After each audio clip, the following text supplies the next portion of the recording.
para mí fue devolverle al país aquello que me había dado durante todos mis años de experiencia laboral. Mi yo de ahora le hubiera dicho, mi yo de hace 30 años atrás le hubiera dicho, y mira otras cosas, a ver.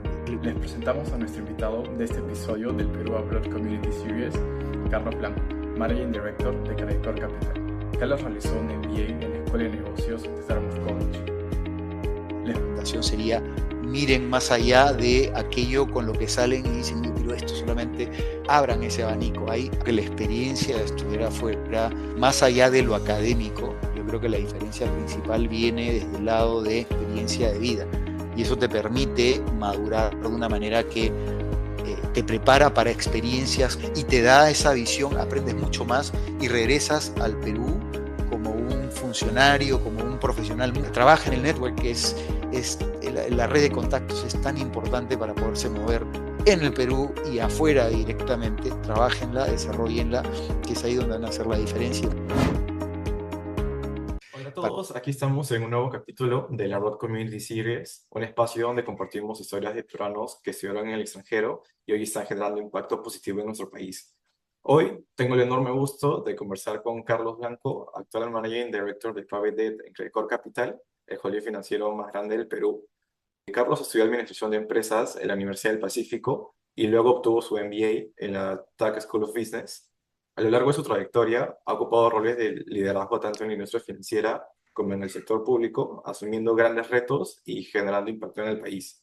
Hoy, desde su posición en Credicor Capital, lidera iniciativas de financiamiento que impulsan el crecimiento de empresas clave para el desarrollo del país. Hola Carlos, bienvenido, ¿cómo estás? ¿Cómo estás, Sergio? ¿Cómo te va? Un gusto estar aquí. No, de verdad, muchísimas gracias por darnos el espacio para que nos cuentes un poco cómo has tenido tu carrera, tu trayectoria, tus experiencias. Estoy seguro que vamos a aprender un montón de ti. Y para comenzar, si te parece, me Dale, podrías, adelante. sí, me podrías empezar contando un poco sobre tu experiencia, tus primeros años estudiando en la Universidad del Pacífico. Claro, o sea, fueron años para mí súper interesantes. Yo estudié en la Pacífico, me gradué el 91, o terminé el 91, en julio del 91, pero comencé en el 87, en plena época del primer gobierno de Alan García, terrorismo, hiperinflación. En el 88 hubo la estatización de la banca, los mercados eran un desastre, ¿no? Fue una época muy dura para el país, muy compleja, muy difícil, ¿no? Una generación que vivimos medio encerrados, sobre todo por el tema del terrorismo, además, ¿no? Sí, sí, seguro, una época súper difícil. ¿Cómo impactó esto en tus estudios? ¿Hubo algo que te marcó, ya sea en la universidad o fuera debido a Sí, o situación? sea, la universidad fue una etapa súper linda, ¿no? Y sí, hicimos muchos amigos, yo hice muchos amigos que todavía veo hasta el día de hoy, imagínate tantos años después, hacer cosas que no hace uno en el colegio, evidentemente, ¿no? Tienes mucho más libertad y todo, dentro de un ambiente evidentemente complejo, como te comentaba, desde el punto de vista de cursos, pues este tema de, oye, te enseñaban cosas que en finanzas, por ejemplo, no sé, valor de los flujos descontados traídos a valor presente y todo eso. A mí me iba muy bien en esos cursos de finanzas, pero poco que el mensaje de los profesores era, oye, bueno, pero olvídense porque acá no aplica, pues no, acá no existen esas cosas, todo lo que estudian es teoría, les va a servir en algún momento, pero es teoría, ¿no? Entonces, en realidad, uno no, en esa época por lo pronto no había esa posibilidad. Yo creo que ese tema de aprender, digamos, de teoría y no necesariamente poderlo aplicar inmediatamente fue un tema, digamos, que después me quedó mucho más claro en mis años venideros, evidentemente, pero al principio eran temas que uno tenía que entender un poquito que en el aire, ¿no? Teóricamente, básicamente, ¿no? Y creo que desde el punto de vista personal, lo que te comentaba al principio, el hecho de vivir en un ambiente, una ciudad conmocionada pues, por el tema del terrorismo. A mí me tocó estar en Tarata, yo estuve en el atentado de Tarata, me refiero, que sucedió a una cuadra de donde yo estaba. Mi enamorada de aquella época, ahora mi esposa, vivía en el piso 12 del Arco con Benavides y estábamos a una cuadra en diagonal de donde pusieron la bomba, ¿no? Entonces, ahí tengo una cantidad de historias que puedo contar, pero fue una experiencia realmente difícil, ¿no?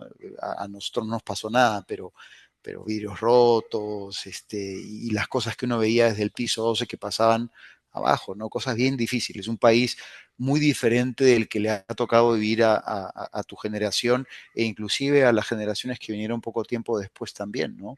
Ya con un país creciendo y saliendo de problemas. Parece que estuviéramos nuevamente en una etapa compleja, difícil, por supuesto, pero creo que no se compara para nada con aquella época muy, pero muy difícil, ¿no? Pero aún así, o sea, son cosas que pasaron al principio de mi vida o de mi carrera, si quieres, y que después me dieron, digamos, experiencia y fundamentos para poder seguir una línea de vida, digamos, que con la cual me siento muy, muy contento, ¿no? Sí, Pero sí, experiencias duras, difíciles. sí, definitivamente. O sea, la verdad no puedo imaginar por lo que pasaron, porque, o sea, como mencionas, nos tocó vivir una situación un poco más estable, mi generación, al menos en la niñez, en los inicios de los 2000 en los que ya veíamos un poco más de desarrollo, un inicio de un mercado de capitales, tal vez en Perú, pero, o sea, 20 Correcto. años antes, claro, la situación era bien diferente. Me llamó bastante la atención esto que me dices que había una desconexión entre la teoría que aprendí en la universidad con lo que veías en las calles, porque realmente no, o sea, la economía en el Perú recién se estaba consolidando y entre esa situación, además política, de inseguridad y con un mercado todavía bien temprano, bien pequeño, ¿cómo comenzaste? O sea, ¿cómo fue tu primer paso en el mercado laboral o tu primer trabajo? Mira, lo primero es que en aquella época en la Pacífico el PEG, el programa de entrenamiento gerencial, era obligatorio y uno tenía que abrir una empresa de verdad. No. Entonces yo terminé en julio del 91, como te decía, y pude adelantar, digamos, mi carrera. Terminé en 9 ciclos, que ahora me parece, me debía haber tomado mi tiempo, digamos, pero terminé en 9 ciclos, y ese último 10.º ciclo, digamos, lo utilicé junto con un amigo para hacer una empresa, ¿no? Una empresita, pero lo complejo de ese tema era que había que asignarle capital, había que trabajar directamente, digamos, en algo que costaba, ¿no? No. Después vino el curso de empresariado, que creo que, no sé si sigue llamando así ahora, pero eso no me tocó a mí me tocó lanzar la empresa, y cuando estábamos a punto de, digamos, ya ir al proceso de sustentación y todo eso, en el primer gobierno de Fujimori se declara el bachillerato automático, con lo cual inmediatamente cerramos todo, ¿no? Y yo me fui, el 2 de enero estaba trabajando en el Banco Vice Limitado, que en aquella época era el segundo banco más grande del país, ¿no? A mí, tal vez por haber crecido en una familia de banqueros, siempre, o sea, no solamente la generación, no solamente mi padre, mis abuelos también fueron banqueros, en fin, como que me moví en ese mundo. Era un mercado más complejo y más pequeño, ¿no? Había menos opciones, digamos, de desarrollo. Entonces uno más o menos que tenía identificadas las posibilidades, y tuve la suerte, digamos, de entrar en un momento al Banco Vice en donde, digamos que el perfil que se contrataba en aquella época era un perfil con pocos estudios o casi sin estudios, y los banqueros iban haciendo carrera comenzando desde el manejo de bóveda o de ser cajeros, digamos, atendiendo al público, ¿no? Y el banco estaba en ese momento pasando por un cambio y quiso eh, cambiar la manera de contratar, y comenzó a contratar de las mejores universidades del país del momento, ¿no? Y en ese momento me tocó entrar a mí.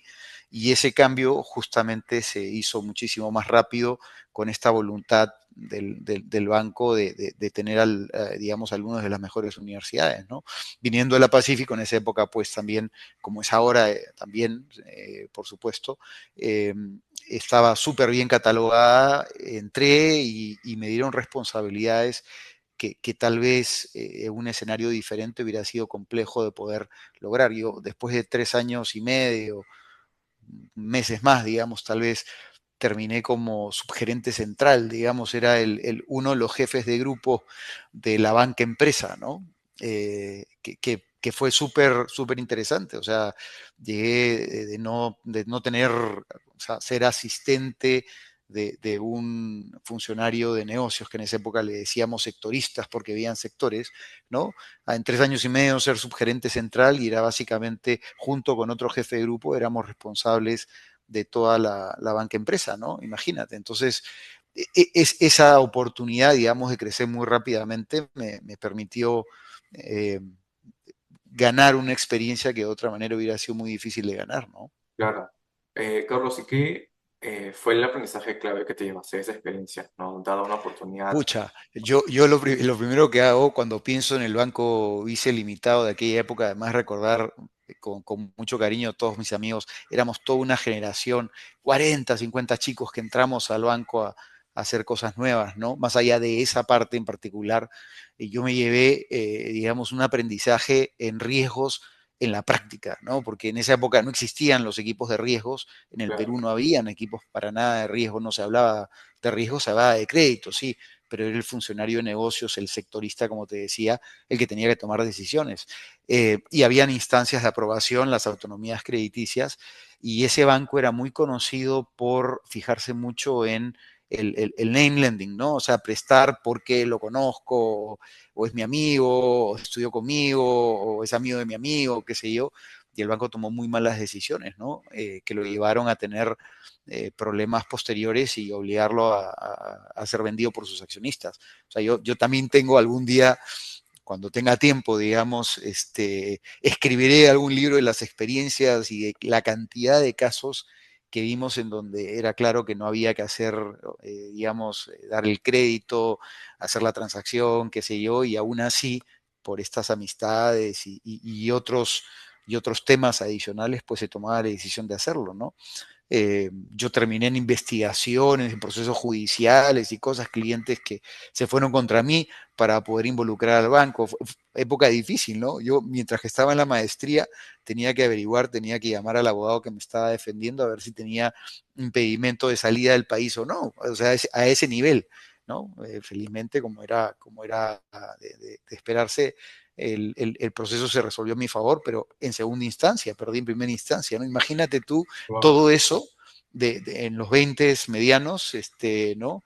25, 26 años, 27 años, digamos, en donde el proceso no acababa. Y duró 5 años el proceso, ¿no? Así que me persiguió un buen tiempo. Pues aprendí con temas prácticos reales qué cosa no hacer cuando uno está en un negocio, específicamente en el tema de créditos, pero eso es aplicable directamente a una cantidad de cosas, ¿no? O sea, lo que uno sabe que funciona o no funciona, el tener la capacidad de poder ser transparente en las decisiones que se toman y tener metodologías, claridad y hacer las cosas bien, en orden, digamos, y sin pasar por encima de la gente que sabe, ¿no? Y en este caso, los funcionarios de negocios estábamos al tanto, veíamos estados financieros, en fin, veíamos que el negocio no caminaba, no andaba por ninguna parte, ¿no? Pero, en fin, creo que esa es la experiencia desde el lado profesional más importante que me llevé. Tanto así que después mi carrera, después de la maestría, se fue más para el lado de riesgos, ¿no?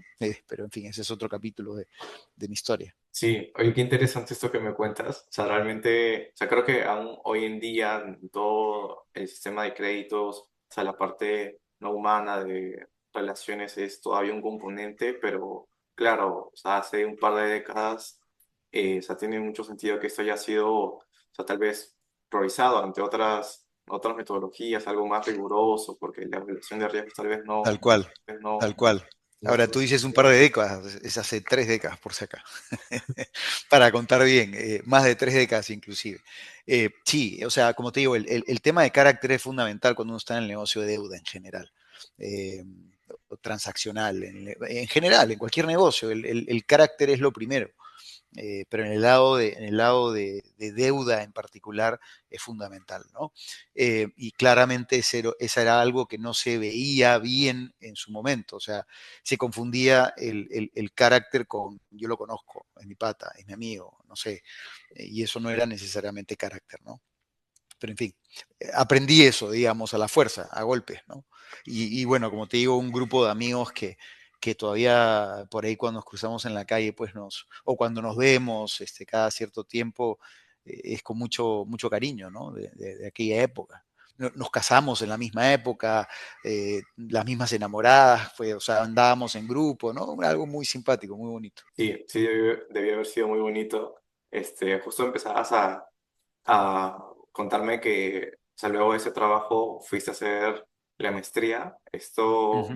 fue en el 95 que fuiste a Correcto. Dartmouth. Eh, Sí. y entiendo que fuiste uno de los primeros alumnos que tuvo el programa del MBA. Sí, tenemos un exalumno muy famoso que es Carlos Rodríguez Pastor. Yo creo que él es un TAC 88, yo en esa época, y además en esa época, en el 95, no existía Intercorp ni todo lo que hay ahora, evidentemente, ¿no? A él no lo conocí en ese momento, lo conocí después. Eh, pero yo llegué a la universidad básicamente porque en ese momento, pues, los pocos que queríamos ir a hacer una maestría, pues, mirábamos los rankings en revistas, ¿no? Y el ranking más prestigioso era el de Business Week, que era una revista que se leía mucho, ¿no? En fin, en aquella época, difícil de conseguir porque había que traértela o buscártela de alguna manera, ¿no? Pero me acuerdo que cuando estaba en ese proceso de postulación, TAC salió número 2. Yo creo que ahora ese mismo ranking es número 6 o 5, ya le perdí un poco y hay una cantidad de rankings y a ver cuál vale o cuál no vale, pero en esa época a mí me convenció como que era una alternativa súper interesante y además me gustaba mucho el hecho que estuviera lejos de una ciudad grande, ¿no? Me parecía súper interesante porque estaba con el tema de yo quiero concentrarme digamos, en la maestría, ¿no? Lo curioso es que nunca fui a visitar TAC. Conocí TAC una vez que llegué, ¿no? Antes conocí otras universidades en ciudades, y no voy a hablar de ellas porque todas son excelentes universidades, pero el componente de ciudad alrededor de la universidad a mí personalmente no me agradó mucho, ¿no? Y eso depende, insisto, de cada perfil. Hay algunos que sí les gusta, otros que no les gusta, otros que prefieren el típico pueblito, ¿no? Y en ese caso, Hanover en New Hampshire era algo maravilloso realmente, ¿no? Cuando llegué me quedé sorprendido de lo bonito que era y pasé un par de años ahí súper lindo, ¿no? Sí, sí, realmente, o sea, es un lugar muy... Bueno, tú sabes perfectamente lo que es, ¿no? Estudiando allá, y los mismos sitios siguen ahí, muchos de ellos, ¿no? No, o sea, Una linda es un experiencia. lugar súper, súper especial. O sea, no me imagino cómo fue, o sea, tu primer día llegando a la universidad. Yo tampoco, o sea, visité el campus cuando llegué, pero pude haber visto videos, fotos de amigos. Entonces, aunque me hacía una idea, llegar es completamente diferente porque, o sea, te das cuenta que Totalmente. sí, entonces, o sea, la verdad que qué momento tan, tan bonito. Y, o sea, aún tengo un poco de curiosidad, ¿cómo decidiste tomar ese paso, ese salto a la maestría? Porque, Tenía una lista, o sea, a ver, la maestría siempre estuvo en mi plan de carrera. En esa época, como te digo, no era tan normal, pero sí había un grupo de gente que quería hacer la maestría. Yo fui de los primeros de mi generación, creo, en irme. Yo creo que ese año nos fuimos varios, pero estoy pensando en el 94 no se había ido nadie. O sea, 3, 4 años de carrera y boom, partimos, ¿no? Eh, entonces yo la maestría siempre la tuve sobre la mesa. Tenía algunas ideas de qué universidades postular en aquella época. Más allá de esos rankings, no había posts, ni siquiera había internet, o sea, internet lo conocí llegando a TAC, antes de eso, y confundía internet con email, no sabía cuál era la diferencia, imagínate tú para que te hagas una idea de, sí, ¿no? Y como te digo, TAC me gustó por la posición en la que estaba. Algunas me aceptaron, otras me rechazaron, pero TAC en particular me llamó mucho la atención y eran fotos, básicamente, no, ni siquiera videos, porque imagínate, no se compartían videos ni nada por el estilo. ¿De claro. dónde iba a sacar un video de cómo era TAC? Y tenía los folletos estos de aplicación que además olían rico. Y eso era como me emocionaba leyendo y como olían, ¿no? Era digamos, una manera de entusiasmarse con ese plan futuro, ¿no? Ahora, tampoco te voy a mentir, o sea, de hecho, yo me fui con esta idea de que iba a estar congelado al llegar, y llegué abrigado en el famoso Dartmouth Mini Coach, que ahora es un bus, ¿no? En esa época era una van chiquita, No, mira. y llegué abrigado, así, ¿no? Se abre la puerta, me bajo y habían 30 grados afuera. ¿No? Me rayó totalmente, me confundió, ¿no? Después vino el frío, evidentemente, el frío más frío que viví en mi vida, ¿no? Pero curioso, gracioso, ¿no? Así que ¿no? Todas épocas así súper lindas. Carlos, ¿o algún momento, algún curso, algún profesor, algo que se te haya quedado, o sea, en la mente de tu experiencia en TAC? Varias cosas, ¿no? Yo había aprendido a esquiar a los 15, 14 años, qué sé yo, había ido a Chile, me había y había algo esquiado, pero es malísimo, ¿no? Entonces, esto de tener una universidad que tenía su propio centro de esquí, el Dartmouth Skiway, para mí fue espectacular. Fui en el primer año, la primera vez costaba $100, que era un precio especial, el pase por toda la temporada, era un precio especial para alumnos. Fui una vez con amigos de la universidad y nunca más regresé ese primer año. O sea, estudiabas tanto, estabas tan ocupado que no había tiempo para nada absolutamente, ¿no? Eso cambió totalmente en el segundo año. El segundo año sí fui mucho más seguido, pero yo aprendí a esquiar bien realmente en aquella época universitaria, ¿no? No se usaba ni casco. Entonces, me acuerdo cosas como, por ejemplo, los famosos tactails, que son, creo que eran los días jueves, y nos juntábamos en la propia universidad y teníamos unos cócteles, conversábamos, era un evento así como de distracción. Y me acuerdo un tactails que fue en un centro de esquí, que se llama Whaleback, no sé si sigue existiendo o no, y fue de noche, y nos fuimos a esquiar de noche, y en esa época no se usaban cascos, ¿no? Porque nadie usaba cascos, no era normal usar cascos, y me pegué una caída, bajando rápido, así, a mí me encantaba, o sea, aprendí a esquiar bien, ¿ya? Y ahí aprendí lo que era de verdad el black ice, ¿no? Que no lo ves y de repente pues pasé encima un pedazo de hielo y salí volando y vi estrellitas. Era la primera vez en mi vida que vi estrellitas porque me saqué la mugre, literalmente, ¿no? O sea, cosas graciosas como esas, ¿no? Eso es en lo personal o, no sé, pues el ambiente, los bosques, el foliage, la caída de las hojas, cosas maravillosas, ¿no? Y desde el punto de vista de cursos, también cursos pues que algunos, para ser también totalmente sincero, cosas que comencé a entender bien que no había entendido estando en la Pacífico, por lo que les comentaba, o te comentaba hace un momentito, de, oye, cosas que no se aplicaban en la práctica. Bueno, acá comencé a entender para qué servían, ¿no? El beta, sí, me acordaba que había estudiado beta, pero no tenía idea para qué, o sea, no entendía bien el concepto hasta que no estuve, digamos, en TAC. Y yo recuerdo con mucho cariño a dos profesores que ya no están. A uno primero, Clyde Stickney, que no sé si lo siguen utilizando para los cursos de análisis financiero, tenía un libro que se utilizaba en todos los MBAs en aquella época y él me enseñó directamente, ¿no? Yo aprendí muchísimo de él, me encantó su curso. Eh, el otro fue Kent Womack, que era mucho más joven, venía de Goldman Sachs, me acuerdo de él. Yo en esa época era puro banca de inversión, me encantaba la idea y todo. Y él nos enseñaba opciones, derivados, en fin, no me acuerdo, el curso se llamaba Options y algo más, no recuerdo bien. Eh, pero lo que me gustó de él, por ejemplo, y que era estaba muy como que en el ADN de Tucker el hecho de que había el Honor Code, ¿no? Entonces, me acuerdo que por un tema de pasajes, regreso en la época de Navidad y todo, no conseguía pasajes y conseguí uno, pero me faltaba dar ese último examen final.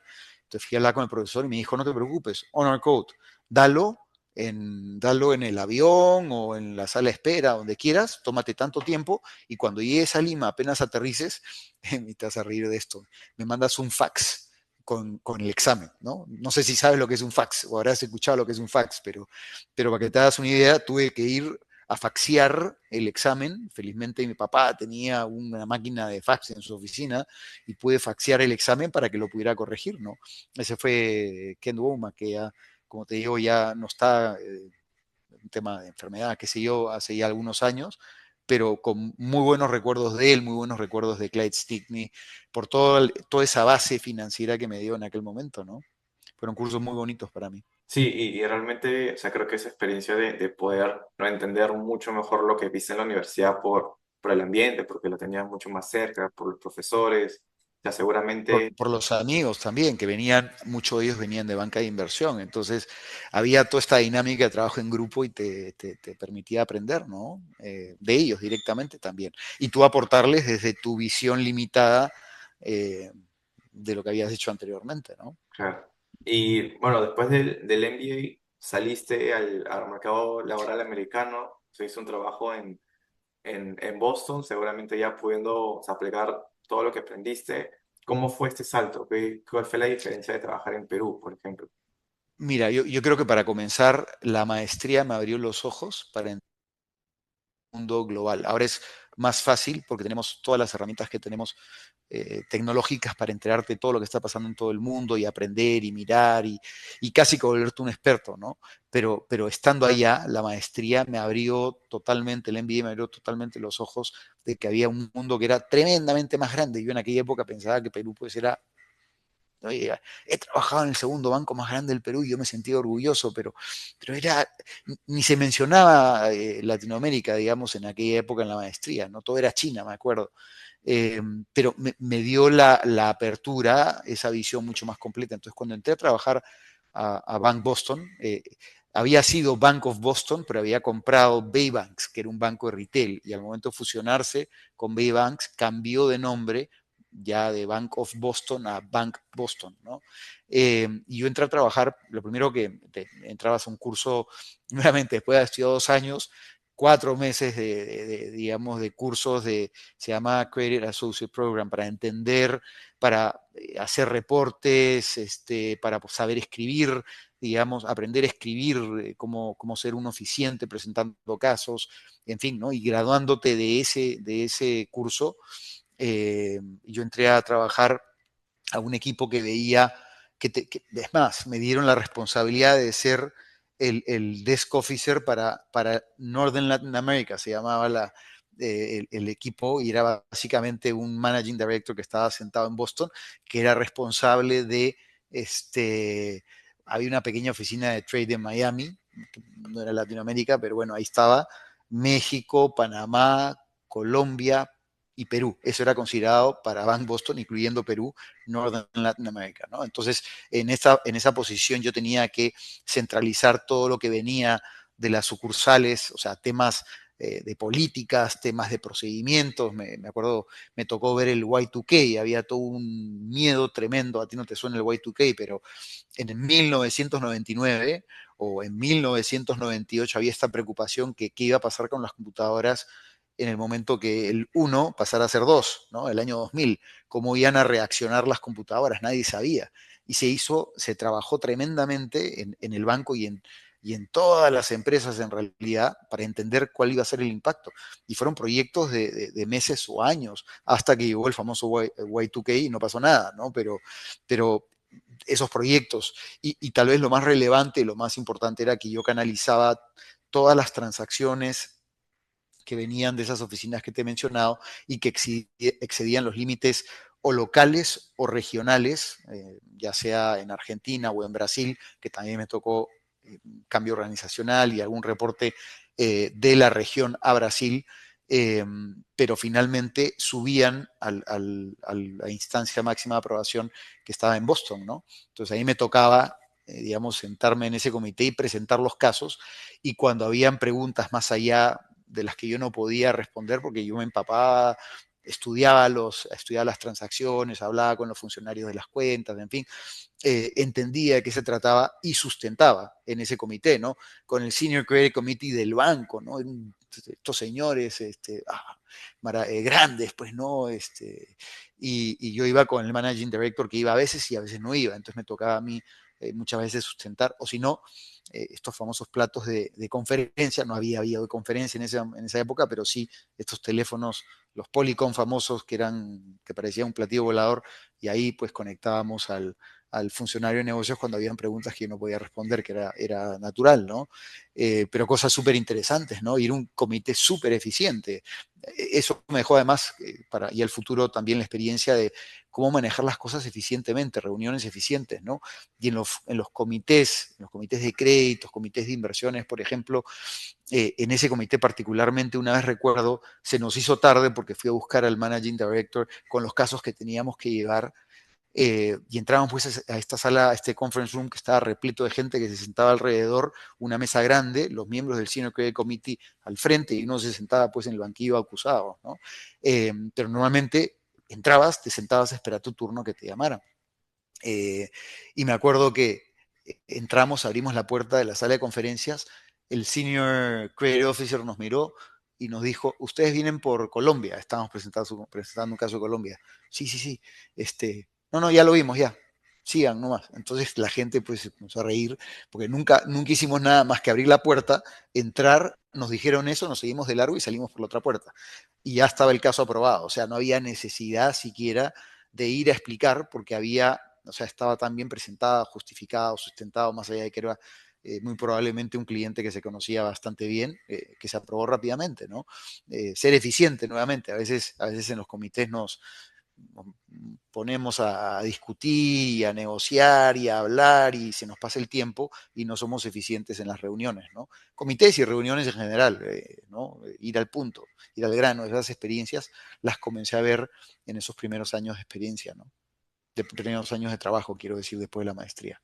Sí, sí, qué interesante todo esto que me cuentas. O sea, realmente, o sea, seguro fueron unos años o sea, llenos de aprendizajes, de ver muchas cosas nuevas, de ver cómo funciona o sea, el mundo y eh, creo que nos serviría muchísimo a mí y a todos los programas que estamos, tal vez por empezar un trabajo en Estados Unidos, que nos des un consejo de cómo llevar esa primera experiencia, ¿no? Cómo tener tal vez el éxito que tuviste tú cuando comenzaste a trabajar.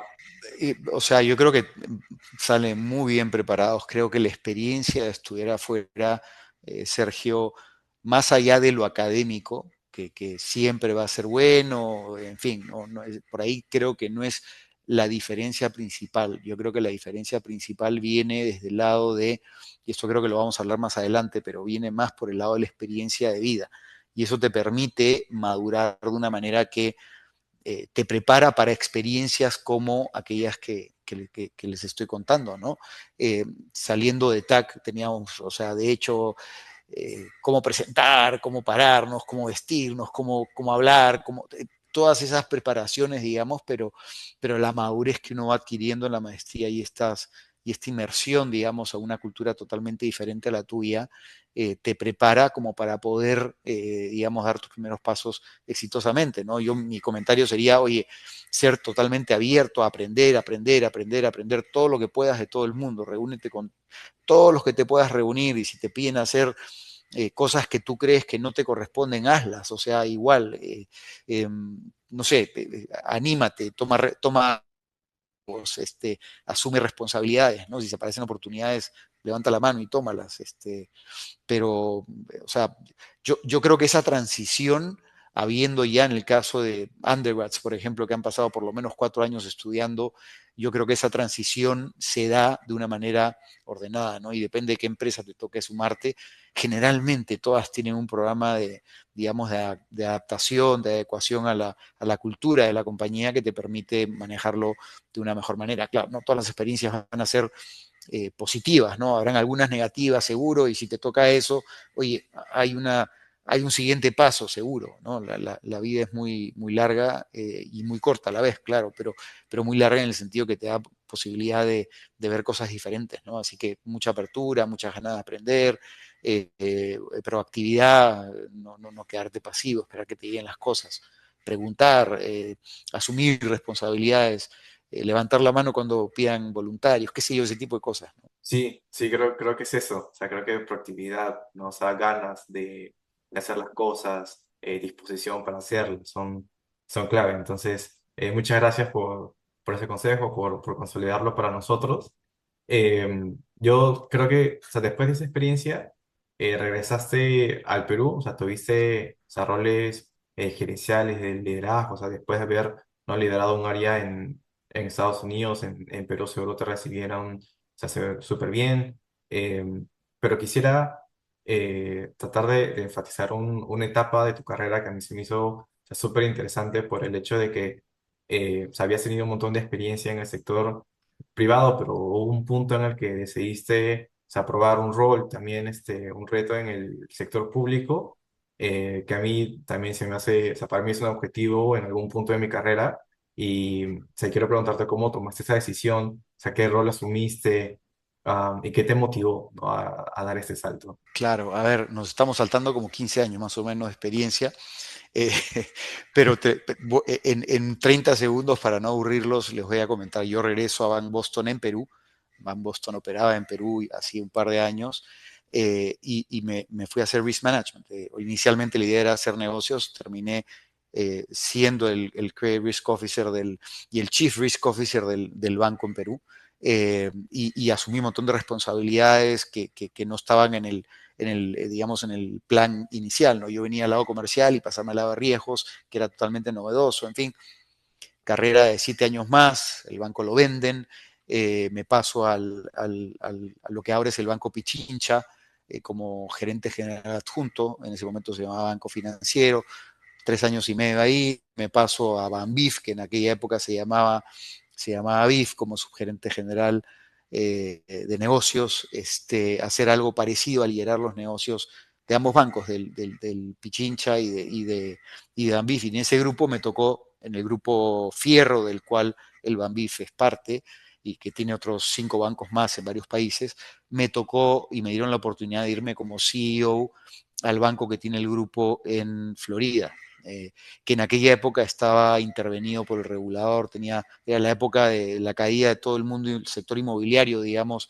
crisis financiera global y el sector inmobiliario en particular, además, y sobre todo en Florida. Entonces me tocaron otros 3 años, digamos, de pasar en Estados Unidos como CEO del banco y sacarlo adelante, ¿no? Sacarlo de una intervención consent order, se llamaba el FDIC, el OFAC, que era el regulador del Estado también, momentos difíciles para darle la vuelta al banco, eh, que siguiera generando, digamos, ingresos, fuera rentable y salir de esa intervención que no nos daba libertad como banco, ¿no? Pero hay un momento en donde esa experiencia, ese vínculo que tenía con el grupo, ya venía de 3 años y medio en Banbif y otros 3 años en el banco del grupo, en el IFB, se llamaba International Finance Bank, que era un banco de primer piso, tenía agencias, además de hacer funciones de segundo piso para los bancos de la región. Hay un momento que esa relación con el grupo pues ya no era necesariamente tan fluida como fue en un primer momento. O sea, pasar por una experiencia de rescate de una institución es compleja. El banco salió adelante y todo súper bien, pero yo me desligo, digamos, del grupo y me toca regresar al Perú. Con familia y todo, a pesar de que ahí me había ido con hijos, con mi esposa, con mis hijos, y me tocó regresar. Y el regreso fue duro, eh, porque después de haber llegado a esa posición de CEO, esto es una pirámide, ¿no? Las oportunidades se te van cerrando cada vez que vas creciendo en tu carrera profesional, las oportunidades son cada vez menos. Son más importantes y menos, y hay mucho más competencia por poder llegar, digamos, al tope de la pirámide. Entonces, yo en ese proceso de evaluación, de ver alternativas, aparece por ahí esta oportunidad de manejar el cargo completo, era director general de endeudamiento y tesoro público, ¿ya? Pero era manejar toda la parte financiera, si quieres, del Estado, del país, digamos, ¿no? Entonces, oye, me metí a entender de qué se trataba y me fui al ministerio a entrevistarme, y en ese momento estaba de ministro Alonso Segura, a quien yo conocía porque de chico habíamos parado con el mismo grupo de amigos. Él era muy amigo de mi esposa, había estudiado en la Católica, mi esposa de la Católica, qué sé yo, y nos reencontramos después de años. Y yo no estaba muy convencido, digamos, de aceptar la posibilidad, eh, por todo lo que significaba, ¿ya? Me preocupaban las contingencias y todos esos temas que vienen en una función pública, ¿no? Pero nos despedimos y se me acerca el ministro y me dice, cuando yo le dije, déjame pensarlo, te contesto, creo que esto era un jueves, te contesto el próximo lunes o martes, qué sé yo, y me dice, este, Carlos, por favor, necesito tu ayuda, vente con nosotros. Eh, entonces, Oh, pucha, me removió el fin de semana hablando con mi esposa y todo. Tomamos una decisión de familia, ¿no? Porque yo sabía que irse a trabajar al Estado e irse a trabajar sobre todo al Ministerio de Economía y Finanzas eran pues horas inacabables y en fin, y contingencias potencialmente, ¿no? Hasta hablamos con los chicos para decirles, oye chicos, me van a ver menos de aquí en adelante porque voy a estar trabajando todo el día, ¿no? Y fue totalmente así, era 24/7, mensajes en la madrugada, me perdí cumpleaños, me perdí reuniones, me perdí un montón de cosas, ¿no? Y uno cuando trabaja en el Estado, sobre todo a ciertos niveles, en general, en realidad, eres contratado como profesional independiente por cuarta categoría.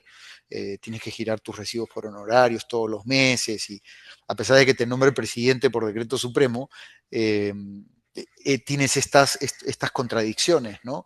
Entonces no tienes AFP, no tienes seguro médico, no tienes derecho a vacaciones, ninguno de los beneficios que vienen con ser empleado dependiente de quinta categoría. Entonces, más allá de esos retos, digamos, propios de la inestabilidad del trabajo, porque el trabajo finalmente, si vas a firmar, digamos, recibos por honorarios todos los meses y casi que renovar los contratos todos los meses, era una figura así, pues había una inestabilidad intrínseca en la posición, Claro, estaba todo este tema de contingencias y todo, pero esa era la parte negativa, ¿no? Y una exposición política compleja, porque habían, pues, te iban a tocar la puerta gobernadores, alcaldes, por el lado de tesorería, era endeudamiento y tesorería, yo era como que el back office de tesorería de la salida de recursos, entonces también por ahí unos temas bastante complejos. Esa es la parte difícil, pero hay una parte que es lo más relevante, que es súper potente y tal vez ha sido el trabajo que más me ha retado desde el punto de vista, si quieren, de aporte no solo al país, sino hacer algo que uno siente que tiene repercusión en algo más grande que solo la empresa en donde trabajas, no estás hablando de tu país. Para mí fue devolverle al país aquello que me había dado durante todos mis años de experiencia laboral. Yo estuve ahí desde 2015 hasta el 2016, fue una etapa corta, no fue muy larga, fue un año y medio más o menos, entre los gobiernos de Humala y de PPK, eh, pero fue una etapa en donde hice lo que hubiera hecho en 5 años, creo yo, en la empresa privada, ¿no? Trabajé claro. muchísimo, pero viajé muchísimo, hice muchos roadshows vendiendo bonos, hablando con todos los inversionistas que te puedas imaginar, en Nueva York, en Boston, en California, en Londres, en Zúrich, en París, en Milán, en Tokio, o sea, me pasé el mundo en varias ocasiones vendiendo al país, hablando bien del país, levantando dinero, interés, demanda para las emisiones que íbamos a hacer. Hicimos Claro. emisiones en dólares, en euros, y entramos en una etapa que fue súper interesante porque un país busca solarizar, perdón, repito el tema, busca que su deuda pública esté principalmente denominada, principalmente digo, no únicamente, en moneda local, que es la que el país controla, ¿no? La que puede gestionar con el Banco Central, en fin, y depende, digamos, de sus inversionistas. Por eso que son tan importantes las AFPs y tan nocivos los retiros que se están aprobando. Ujú. Hago el paréntesis, ¿ya? Por eso que no hay tanta demanda para los bonos soberanos en moneda local, pero en aquella época hicimos por primera vez una transacción de liability management, básicamente, que era reperfilar deuda en dólares, bonos globales, seleccionamos un par de puntos de la curva, los más líquidos, ¿no? Y a través de una emisión bajo ley peruana, en soles, sacamos de la curva, hicimos un swap de bonos globales por bonos soberanos con un éxito del 40 y tantos %, que ese es altísimo, ¿no? Eh, y logramos emitir, fueron algo así, 3.000 y tantos millones de soles de la época. Perdóname, no, me estoy equivocando, 3.000 y tantos millones de dólares, equivalente en soles, ¿ya? Y eso de alguna manera logró reperfilar parte de la deuda, sacar esos puntos en dólares y reemplazarlos por soles. Y quienes compraron esos soles fueron no solamente AFPs y inversionistas locales, sino también inversionistas internacionales que asumieron riesgo país, riesgo moneda, una moneda estable, que no se había depreciado una cantidad de años, imagínate hace 10 años, imagínate ahora la solidez que tiene el sol peruano, todo eso jugó a favor y fue súper, súper exitosa la transacción. De ahí se han hecho varias ya, después de esa primera transacción, eh, pero fue algo espectacular realmente, ¿no? Y tengo un montón de anécdotas que en algún momento te contaré de cosas que pasaron en las distintas emisiones que hicimos, ¿no? Pero trabajando con varios bancos de inversión, dándote la vuelta al mundo y tratando de generar interés por tu país. O sea, ¿qué cosa más, digamos, eh, bonita, que te genera tanto orgullo y esta sensación de que estás devolviéndola al país, que trabajando bajo esas circunstancias que te explicaba, con un sueldo evidentemente empleado público, que no es un sueldo necesariamente eh, que compite con el sector privado, para dejarlo ahí, ¿no? Eh, y hacer este tipo de transacciones, hicimos varias, como te digo, aprobamos varias líneas de contingencia con el Banco Mundial, líneas que en su momento se nos cuestionaba, porque normalmente se sacaban con el Fondo Monetario Internacional. Es el grupo Banco Mundial que tiene el Fondo Monetario, digamos, el FMI, el Banco Mundial y dentro del Banco Mundial el IFC, ¿no? Pero normalmente esas líneas de contingencia las tendría que aprobar el Fondo Monetario, una política macroeconómica, qué sé yo, y las logramos aprobar con el Banco Mundial. Fueron las líneas de crédito contingentes más grandes que tuvo que había aprobado el Banco Mundial en esa época. La transacción esa que les comentaba del liability management de bonos soberanos también fue la más grande de mercados emergentes en moneda local. O sea, fueron transacciones espectaculares. Entonces me preguntas a mí, pucha, eso fue, o sea, valió todo ese sufrimiento, si quieres, de otras cosas que, sufrimiento entre comillas, ¿no? Pero cosas complejas, inclusive con impacto a nivel personal, familiar, ¿no? Imagínate tú perderte cumpleaños de tus hijos o reuniones muy especiales a las que no pude ir por estar trabajando, ¿no? Pero del otro lado, toda esta parte bonita de poder devolver a tu país todo aquello que te dio. Yo pensé que iba a construir casas o hacer cosas así, digamos, de ese tipo de obra más de corte social, ¿no? Pero yo lo sentí como algo que me permitía devolverle al país todo lo que me había dado, pero haciendo algo que me gustaba, que sabía hacer, en fin, fue una experiencia súper linda, ¿no? Súper linda, compleja, difícil, dura, de mucho trabajo y todo, pero creo que el lado positivo largamente justificó la parte negativa que te comentaba. Sí, sí, Carlos, de verdad, increíble lo que me cuentas. Creo que, o sea, justamente este hecho, ¿no? De acumular experiencia, de tener este cambio tal vez de mentalidad, de superación que te da estudiar en el extranjero y tras tantos años o sea, de carrera, de trayectoria, usar lo que aprendiste, sacrificar varias otras cosas y sacarte el ancho también en el trabajo, pero Sí, a causa de un bien mayor, o sea, para no solo para ti, para tu familia, la empresa, sino para el país. Es, o sea, precisamente lo que tratamos de promover en Peru Abroad, ¿no? Que en algún punto de nuestras carreras usemos lo que aprendimos para devolvérselo al país y que poco a poco vayamos construyendo, ¿no? El país que queremos. O sea, creo que un ejemplo, o sea, claro de lo que tratamos de compartir y de lo que estamos usando para inspirar a otros peruanos a que piensen de la misma forma. Entonces, muchas gracias por contarnos esa experiencia que, de verdad, increíble y que espera no poder entrar más a los detalles ahorita por un poquito de tiempo, pero o sea, realmente, o sea, muchas gracias por contarnos esto. Hay una cosita más que quería preguntarte, eh, claro. ya es que si pudieras regresar en los años y hablar con tu yo antes de salir del Perú, por ejemplo, ¿qué consejo te daría? Mira, yo creo que sería mucho más abierto. Eh, yo cuando había salido digamos, del Perú y estaba estudiando, estaba muy de moda, o la gente se iba a consultoría, a mí no me gusta la consultoría, o se iba a banca de inversión. Yo tenía banca de inversión, banca de inversión, banca de inversión. Ese era lo único que miraba. Habían una cantidad importante de otras alternativas. Mi recomendación sería: miren más allá de aquello con lo que salen y dicen, yo quiero esto solamente. Yo creo que uno tiene que, tal vez ahora, no sé, pensando en empresas grandes, todo el mundo quiere trabajar para Microsoft, para Google o para Apple o para, no sé, cada uno sabe para qué empresas quiere trabajar. Abran ese abanico. Hay jugadores de nicho, el mercado americano, el mercado europeo, el mercado australiano, digamos, ya para ampliar un poco la definición, canadiense, son mercados grandes en donde hay espacio para una serie no solamente de otros sectores que uno no ha considerado inicialmente, sino adicionalmente jugadores de nicho, inclusive en el mundo, por ejemplo, de finanzas, ¿no? Lo que hago ahora, deuda privada, que no lo hago solamente en Perú, es una función regional.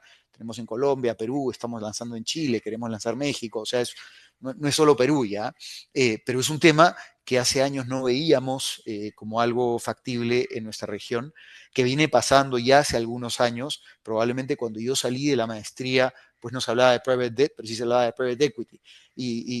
Al final del día son mercados privados que están sustituyendo en buena parte a los mercados públicos, ¿no? Que tienen toda la volatilidad del mercado público. El mercado privado no tiene eso.